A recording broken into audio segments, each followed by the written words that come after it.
সুপ্রিয় শিক্ষার্থীরা, আশা করি তোমরা ভালো আছো। আজকে আবারও তোমাদের সামনে হাজির হয়েছি পরবর্তী আরেকটি ক্লাস নিয়ে।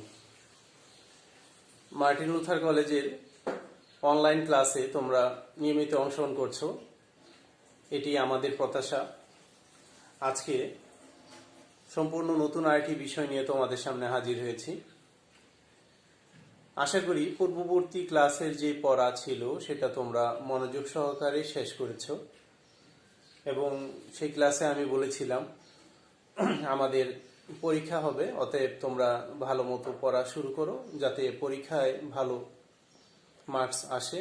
সেই জন্য নিজে থেকেই একটু আগ্রহ প্রকাশ করো যে আমাকে পড়তে হবে এবং ভালো একটা ফলাফল করতে হবে। কারণ তোমাদের সিলেবাস কিন্তু একটা একটা করে অংশ পার করে আমরা অধ্যায় শেষ করি, প্রায় 3টি অধ্যায় শেষ করে আজকে আমরা চতুর্থ অধ্যায় পড়াচ্ছি। গত ক্লাসে চতুর্থ অধ্যায় পড়িয়েছিলাম, এবং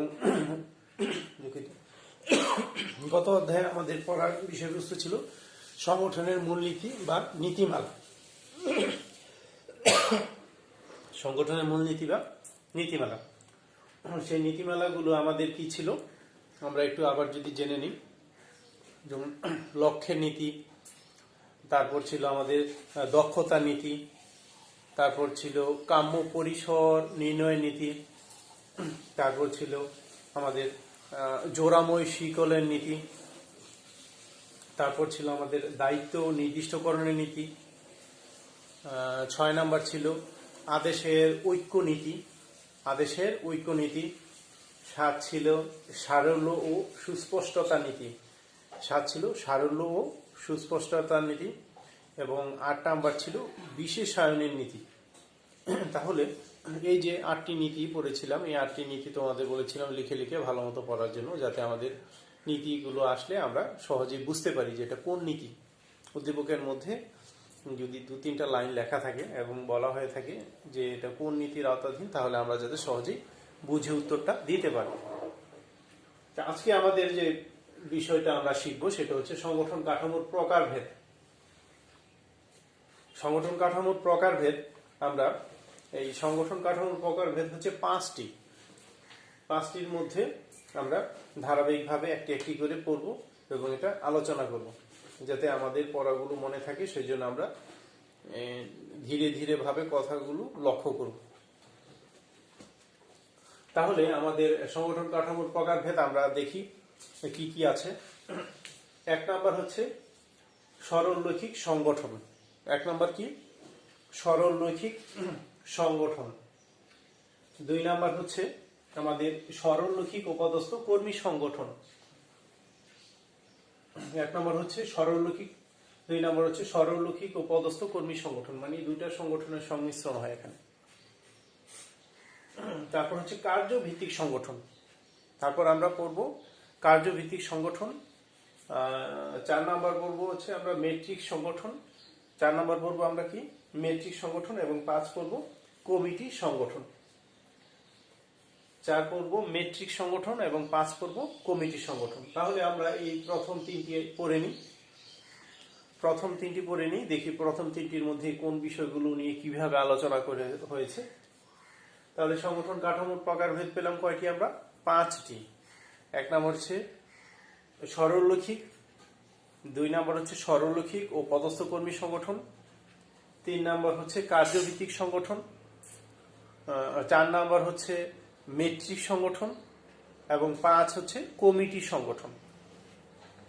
তাহলে এবার আমরা চলে আসি সংগঠনের প্রথম যে অংশটা, সরলরৈখিক সংগঠন। আবার বলছি, পড়াগুলো তোমরা মনোযোগ সহকারে লক্ষ্য করবে এই কারণে, কারণ তোমাদের পরীক্ষা অতি সন্নিকটে, এবং এই পড়াগুলো যেই সময় আমি পড়াচ্ছি সাথে সাথে যদি তোমরা তোমাদের মেমোরিতে ভালো মতো নেয়ার চেষ্টা করো, তাহলে এটা সহজেই পড়াটা হয়ে যাবে। এই জন্য সরলরৈখিক সংগঠনের সংজ্ঞাটা দেখো, একেবারে ইজি। যদি আবার ইজি মনে করে তোমরা ভাবো যে না এটা তো এমনিতেই হয়ে যাচ্ছে, তারপরও খাতায় একবার লিখে নাও। লিখলে পড়াটা মনে থাকবে এবং সহজেই তুমি ক্যাচ করতে পারবে। যে সময় আসবে সে সময় সহজে বুঝতে পারবে যে না এটা তো আসলে কোন সংগঠনের আওতাধীন, সরলরৈখিক সংগঠনের আওতাধীন। তাহলে কর্তৃত্ব রেখা ব্যবস্থাপনার সর্বোচ্চ স্তর হতে ক্রমান্বয়ে, কর্তৃত্ব রেখা ব্যবস্থাপনার সর্বোচ্চ স্তর হতে ক্রমান্বয়ে মানে ধারাবাহিকভাবে নিচের দিকে সরল রৈখিক আকারে নেমে আসে। তাহলে জোড়াময় শিকলের নীতি আমরা পড়েছিলাম। জোড়াময় শিকলের নীতি কি? জোড়াময় শিকলের নীতি কর্তৃত্ব রেখা উপর থেকে নিচের দিকে আসে আর জবাবদিহিতার নিচ থেকে উপরকে যায়। তাহলে কর্তৃত্ব কর্তা যিনি, তিনিই হচ্ছেন নিচু স্তরের যে ব্যক্তি, তাকে নিয়ন্ত্রণ করে থাকেন। তাহলে এই জন্যই বলা হচ্ছে কর্তৃত্ব রেখা, যিনি কর্তা থাকবেন তিনি তো অবশ্যই উপরে থাকবেন, উপর থেকে আস্তে আস্তে নিচের দিকে তার কর্মীদেরকে তিনি ধারাবাহিকভাবে বা ক্রমান্বয়ে নিয়ন্ত্রণ করবেন, সেই কথাটা কিন্তু এখানে বলা। কর্তৃত্ব রেখা ব্যবস্থাপনার সর্বোচ্চ স্তর হতে একেবারে উচ্চ স্তর, মধ্য স্তর এবং নিম্ন স্তর। তাহলে একেবারে উচ্চ স্তর যিনি ব্যবস্থাপক, তারও উপরে আরেকজন অবস্থান করে থাকেন, তিনি কে? প্রতিষ্ঠানের প্রশাসক বা প্রতিষ্ঠানের যিনি ম্যানেজিং ডিরেক্টর বা প্রতিষ্ঠানের যারা মালিক, নীতি নির্ধারক, তাদেরকে বলা হচ্ছে। তাহলে কর্তৃত্ব রেখা ব্যবস্থাপনার সর্বোচ্চ স্তর হতে একেবারে উচ্চ স্তর হতে ক্রমান্বয়ে, ক্রমান্বয়ে বলতে বোঝাচ্ছে মধ্য স্তরে আসবে, উচ্চ স্তর থেকে মধ্য স্তরে আসবে, মধ্য স্তর থেকে আবার নিচের দিকে বলতে বোঝাচ্ছে নিম্ন স্তরের দিকে সরল আকারে নেমে আসবে, কোনো বাধা প্রাপ্ত হবে না। যে উচ্চ স্তর থেকে একেবারে নিম্ন স্তরে আসবে এরকম হবে না, বা কোনোটা বাদ দিয়ে আরেকটাতে হয়ে যাবে, বা নিম্ন স্তর থেকে মধ্য স্তরে যাবে, মধ্য স্তর থেকে আবার উচ্চ স্তরে চলে যাবে, এরকমের না। বিষয়টা হচ্ছে কি হবে? বিষয়টা ধারাবাহিকভাবে হবে, যে উচ্চ স্তর, মধ্য স্তর এবং নিম্ন স্তর এভাবে সরল আকারে কর্তৃত্ব রেখা প্রবাহিত হওয়ার নামই হচ্ছে সরলরৈখিক সংগঠন। তাহলে যে সংগঠন কাঠামোতে কর্তৃত্ব রেখা উচ্চ স্তর থেকে মধ্য স্তর, মধ্য স্তর থেকে নিম্ন স্তরে ক্রমান্বয়ে প্রবাহিত হয়, সেই সংগঠনকে বলা হয় সরলরৈখিক সংগঠন। এটা আমরা দিতে পারি। আবারও দেখি, যে সংগঠন কাঠামোতে কর্তৃত্ব রেখা উচ্চ স্তর থেকে মধ্য স্তর, মধ্য স্তর থেকে নিম্ন স্তরে ক্রমান্বয়ে ধারাবাহিকভাবে প্রবাহিত হয় বা পরিচালিত হয় বা নিচের দিকে আসে, সেই সংগঠনকে বলা হয় সরলরৈখিক সংগঠন, একেবারে স্পষ্ট ভাষায়। এরপর আমরা আসি 2 নম্বর, সরলরৈখিক ও পদস্থ কর্মী সংগঠন। সরলরৈখিক ও পদস্থ কর্মী সংগঠন। তাহলে এখানে কিন্তু সরলরৈখিক পড়ানো হয়েছিল, সেই সরলরৈখিকের কথাটা আবার চলে আসলো। আর পদস্থ বলতে বোঝাচ্ছে কি? মানে উচ্চ পর্যায়ে যারা অবস্থান করে থাকেন তাদেরকে বলা হয় পদস্থ। সরলরৈখিক নির্বাহীকে সহযোগিতা করার জন্য উপদেষ্টা বা বিশেষজ্ঞ কর্মীর ব্যবহার করা হয়। তাহলে এই সরলরৈখিক সংগঠনের একজন কর্মকর্তা কিন্তু ধারাবাহিকভাবে আস্তে আস্তে নিচের দিকে প্রবাহিত হয়ে তার দায়িত্ব পালন করে থাকেন, নিরবিচ্ছিন্নভাবে তিনি ধারাবাহিকভাবে আসেন, এই জন্য তাকে বলা হয় সরলরৈখিক সংগঠন। আর এই সরলরৈখিক সংগঠনের কাজ যাতে আরো ভালো হয়, আরো তিনি যাতে মতামত পান, এই ক্ষেত্রে যাতে তার কার্যক্রম আরো বেশি স্মুথলি হয়, সেই জন্য কোনো বিশেষজ্ঞ বা উপদেষ্টার যদি পরামর্শ নিয়ে থাকেন, তাহলে সেই ক্ষেত্রে এই সংগঠনের নাম হয়ে যাবে সরলরৈখিক ও পদস্থ কর্মী সংগঠন। দেখা গেল সরলরৈখিক সংগঠন ভালো মতোই অগ্রসর হচ্ছে, তারপরেও মাঝখানে কোথাও না কোথাও সমস্যা হতে পারে বা সমস্যা দেখা দিয়েছে। এক্ষেত্রে তিনি কোনো কর্মকর্তার বিশেষজ্ঞ কর্মীর কর্মকর্তার কি নিলেন? পরামর্শ নিলেন। তাহলে সেই ক্ষেত্রে এটা হয়ে যাবে সরলরৈখিক ও পদস্থ কর্মী সংগঠন। তাহলে কথাটা কি দাঁড়াচ্ছে? সরলরৈখিক নির্বাহীকে সহযোগিতা করার জন্য, এই সরলরৈখিক নির্বাহীকে সহযোগিতা করবেন। সরলরৈখিক নির্বাহীকে কিন্তু আদেশ দিবেন না, তাকে কোনো কিছু করাতে বাধ্য করবেন না, তাকে কি করবেন? সহযোগিতা করবেন। সহযোগিতা করার জন্য উপদেষ্টা বা বিশেষজ্ঞ কর্মীর ব্যবহার যদি হয়, তাহলে সেই সংগঠনকে আমরা বলবো সরলরৈখিক ও পদস্থ কর্মী সংগঠন। তাহলে বিষয়টা কি দাঁড়াচ্ছে? সরলরৈখিক সংগঠনের কার্যক্রম পরিচালনার জন্য বিশেষজ্ঞ কর্মীর বা বিশেষজ্ঞ ব্যক্তির যে প্রয়োজন হয়, সেক্ষেত্রে এই সংগঠনকে বলা হয় সরলরৈখিক ও পদস্থ কর্মী সংগঠন। তাহলে সরলরৈখিক সংগঠন বা সরলরৈখিক নির্বাহীকে সহযোগিতা করার জন্য পদস্থ কর্মী যদি পরামর্শ প্রদান করে থাকেন, সেই ক্ষেত্রে একে বলা হয় সরলরৈখিক ও পদস্থ কর্মী সংগঠন। এটাকে এইভাবে বলা যেতে পারে যে সরলরৈখিক নির্বাহী এবং পদস্থ কর্মকর্তা বা পদস্থ বিশেষজ্ঞের পরামর্শের সমন্বয়ে যে সংগঠন গড়ে ওঠে সেটাকে বলা হয় সরলরৈখিক ও পদস্থ কর্মী সংগঠন। তাহলে সরলরৈখিক নির্বাহী এবং পদস্থ কর্মীর সমন্বয়ে যে সংগঠন গড়ে ওঠে সেটাকে বলা হয় সরলরৈখিক ও পদস্থ কর্মী সংগঠন। তাহলে এই ক্ষেত্রে একটা বিষয় বিবেচ্য যে সরলরৈখিক সংগঠনে যে নির্বাহী থাকবেন তিনি পরামর্শ গ্রহণ করবেন কার কাছ থেকে? পদস্থ কর্মী সংগঠনের কাছ থেকে বা পদস্থ কর্মীর কাছ থেকে। এক্ষেত্রে পদস্থ কর্মী তাকে আদেশ দিতে পারবেন না। তাহলে কথা স্পষ্টভাবে এটাই বোঝাচ্ছে যে সরলরৈখিক নির্বাহী তার কার্যক্রম পরিচালনার জন্য একজন পদস্থ কর্মীর পরামর্শ বা সহযোগিতা গ্রহণ করলে সেই সংগঠনকে বলা হয় সরলরৈখিক ও পদস্থ কর্মী সংগঠন। এরপর আমরা 3 নম্বর আসি, কার্যভিত্তিক সংগঠন।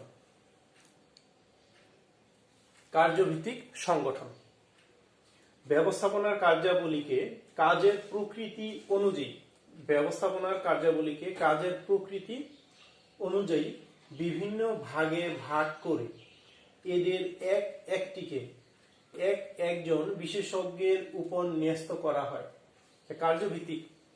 কার্যভিত্তিক মানে কাজের উপর ভিত্তি করে যে কাজে যোগ্য তাকে সেই কাজের জন্য ভাগ করে সেই কাজের জন্য একজন বিশেষজ্ঞ উপর ন্যস্ত করে দিতে হয়, আর সেটাই হচ্ছে কার্যভিত্তিক সংগঠন।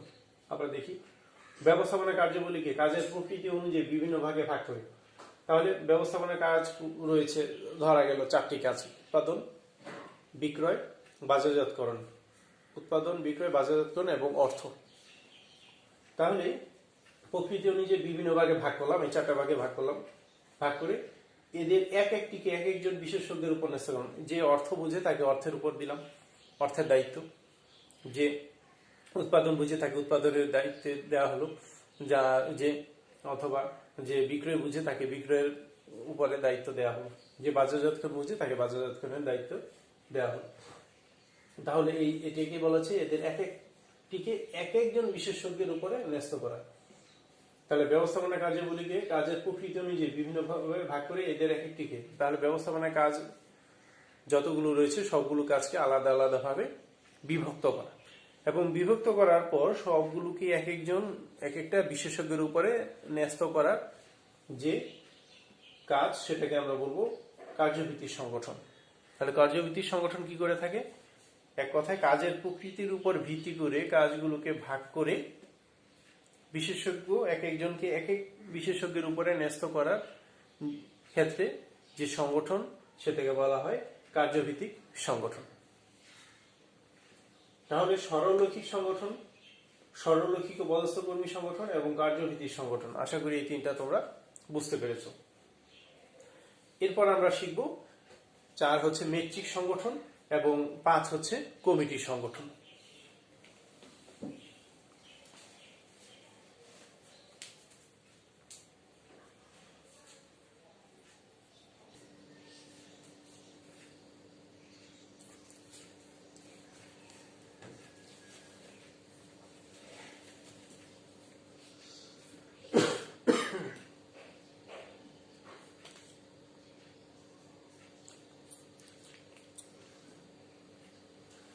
তাহলে সংগঠন কাঠামোর প্রকারভেদ বাকি যে 2টা আছে, 4 হচ্ছে মেট্রিক সংগঠন এবং 5 হচ্ছে কমিটি সংগঠন। তাহলে এই মেট্রিক সংগঠন এবং কমিটি সংগঠন সম্পর্কে আমরা জেনে নিই। মেট্রিক সংগঠনটা কি? মেট্রিক্স। তাহলে ব্যবস্থাপনা সংগঠনের আধুনিক রূপ হলো এটি। মেট্রিক সংগঠন হচ্ছে ব্যবস্থাপনা সংগঠনের আধুনিক একটি রূপ।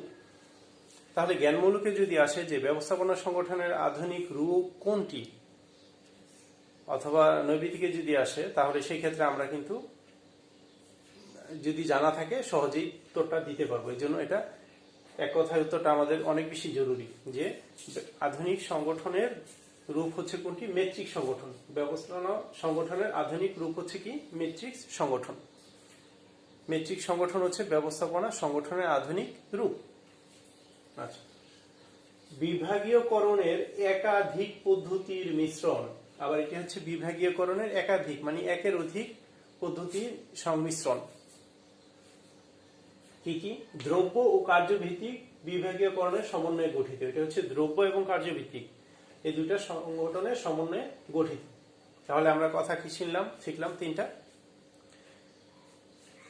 মেট্রিক সংগঠন হচ্ছে ব্যবস্থাপনা সংগঠনের আধুনিক রূপ। মেট্রিক সংগঠন কি? আধুনিক রূপ, ব্যবস্থাপনা সংগঠনের আধুনিক রূপ। আচ্ছা, তারপরে আবার শিখলাম এটি বিভাগীয়করণের একাধিক পদ্ধতির মিশ্রণ। বিভাগীয়করণের একাধিক পদ্ধতির মিশ্রণ। তৃতীয় নাম্বার আমরা শিখলাম এটি হচ্ছে দ্রব্য ও কার্যভিত্তিক সংগঠনের সমন্বয়ে গঠিত। দ্রব্য কার্যভিত্তিক বিভাগীয়করণের সমন্বয়ে গঠিত। দ্রব্য কার্যভিত্তিক যে বিভাগীয়করণ সেটা সমন্বয়ে গঠিত। তাই মেট্রিক সংগঠন আমরা পেলাম ব্যবস্থাপনা সংগঠনের আধুনিক রূপ, ব্যবস্থাপনা সংগঠনের আধুনিক রূপ। তারপর পেলাম হচ্ছে বিভাগীয়করণের একাধিক মিশ্রণ, বিভাগীয়করণের একাধিক মিশ্রণ। এবং তৃতীয় নাম্বার পেলাম কি? দ্রব্য ও কার্যভিত্তিক বিভাগীয়করণের সমন্বয়ে গঠিত। দ্রব্য ও বিভাগীয়করণের দ্রব্য ও কার্যভিত্তিক বিভাগীয়করণের সমন্বয়ে গঠিত। দ্রব্য ও কার্যভিত্তিক বিভাগীয়করণের সমন্বয়ে গঠিত। আশা করি এই বিষয়টা তোমরা বুঝতে পেরেছ।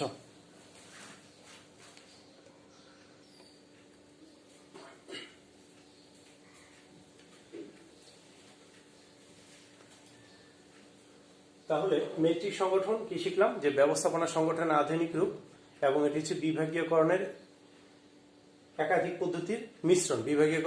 পদ্ধতির মিশ্রণ। এবং সর্বশেষ শিখলাম যে দ্রব্য ও কার্যভিত্তিক বিভাগীয়করণের সমন্বয়ে গঠিত। দ্রব্য ও কার্যভিত্তিক বিভাগীয়করণের সমন্বয়ে গঠিত। 5 নম্বরে আসি আমরা কমিটি সংগঠন। 5 নম্বর হচ্ছে কি? কমিটি সংগঠন। কোন বিশেষ কার্য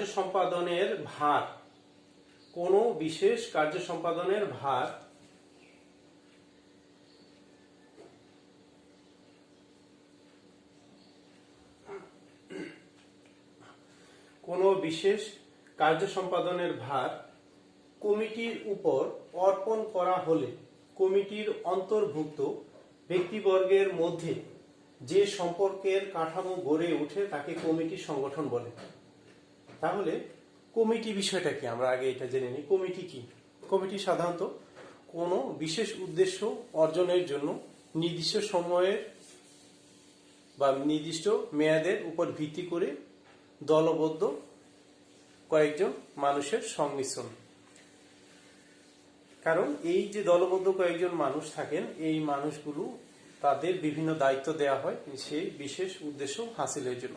ধরা গেল কোনো দুর্ঘটনা ঘটল, আগুনে ক্ষতিগ্রস্ত একটি বাড়ির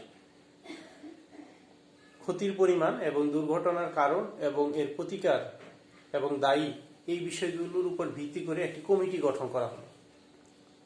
কমিটিকে আগামী 7 দিনের মধ্যে তাদের রিপোর্ট দাখিল করার জন্য বলা হলো।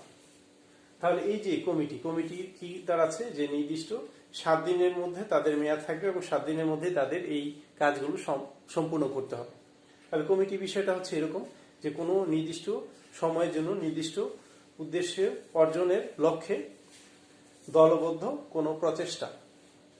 তাহলে সেই কমিটি এখন সংগঠনের মধ্যে যদি আসে তাহলে কিভাবে বলবো? যে কোনো বিশেষ কার্য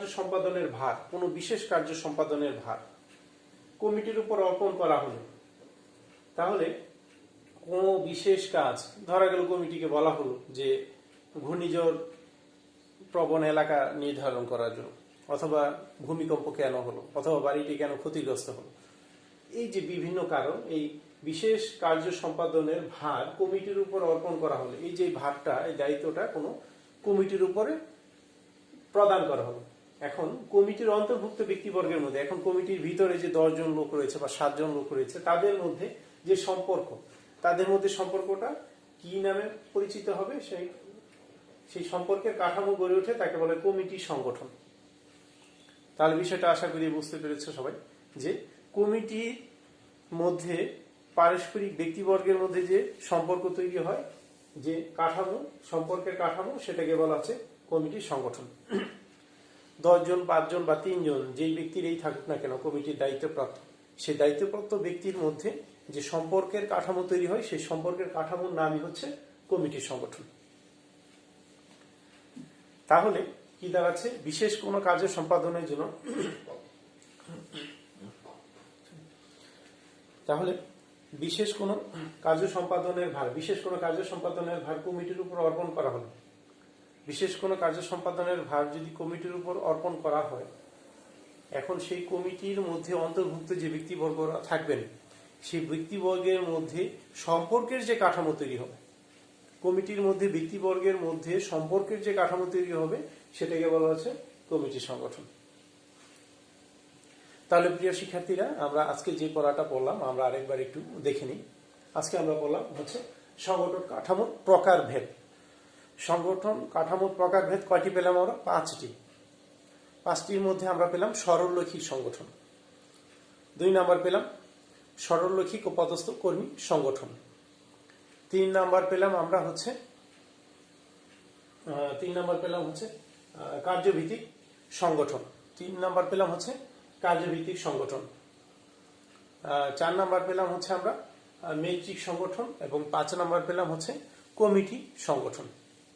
তাহলে এই যে সংগঠনগুলো বললাম, এই সংগঠনগুলো সবগুলো সংগঠনই খুবই গুরুত্বপূর্ণ এবং খুব মনোযোগ সহকারে তোমাদের পড়তে হবে। কারণ যদি উদ্দীপকে এইভাবে আসতে পারে যে দ্রব্য এবং কার্যভিত্তিক সংগঠনের সমন্বয়ে যে সংগঠনটি তৈরি হয়েছে, সেটির নাম হচ্ছে কি আমাদের মেট্রিক সংগঠন। অথবা বলা হলো যে মিস্টার এক্স এবং ওয়াই একটি সংগঠন তৈরি করলেন, সেই সংগঠনটি খুবই আধুনিক এবং এটি বিভাগীয় গণের সমন্বয়ে তৈরি হয়।